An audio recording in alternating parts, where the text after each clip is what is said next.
Dans cette capsule, nous allons résoudre des équations contenant des exponentielles, en l'occurrence les 4 que vous avez sous les yeux. On va démarrer par la première. Alors la première, le principe à chaque fois que vous avez des fonctions qui contiennent des exponentielles, c'est vous de ramener, quoi qu'il advienne, à une équation du type exponentielle de 1 égale à exponentielle de b. Puisque exponentielle de a égale exponentielle de b équivaut à a égale b.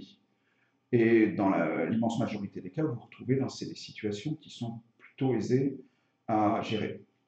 Alors là, il y a un tout petit travail à effectuer dans celle-là, d'ailleurs la plupart des autres aussi, c'est de transformer e en e puissance 1, et ce qui va nous fournir donc l'équivalence, puisque exponentielle de 2x moins 1 égale exponentielle de 1, on a donc 2x moins 1 qui est égal à 1.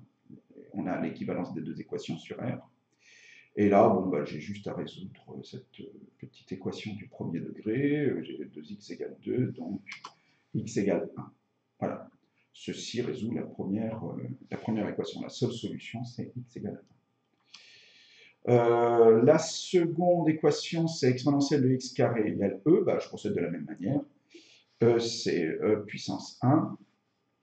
Donc, je me retrouve avec cette équation, E étant la même chose que puissance 1, qui équivaut à l'équation x carré égale 1, et x carré égale 1 possède deux solutions, 1 ou moins 1. On passe à la suivante. Celle-ci, il n'y a aucun effort à faire, entre guillemets, puisqu'elle est déjà écrite sous la forme e puissance 1 égale e puissance b. Donc, je peux donner l'équivalence de suite. C'est-à-dire que ça fait cet équivalent à x carré moins 1 égale moins 2. J'additionne 1 à chacun des membres de cette équation.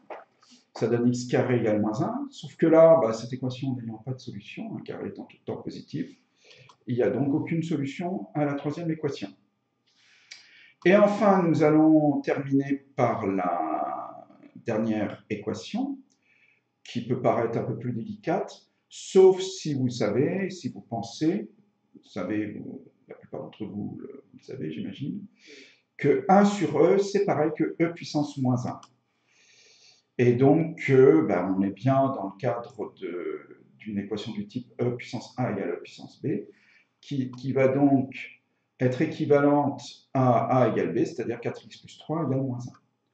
Qui se résout relativement simplement. Ça fait 4x égale moins 4, donc x égale moins 4 divisé par 4, moins 1.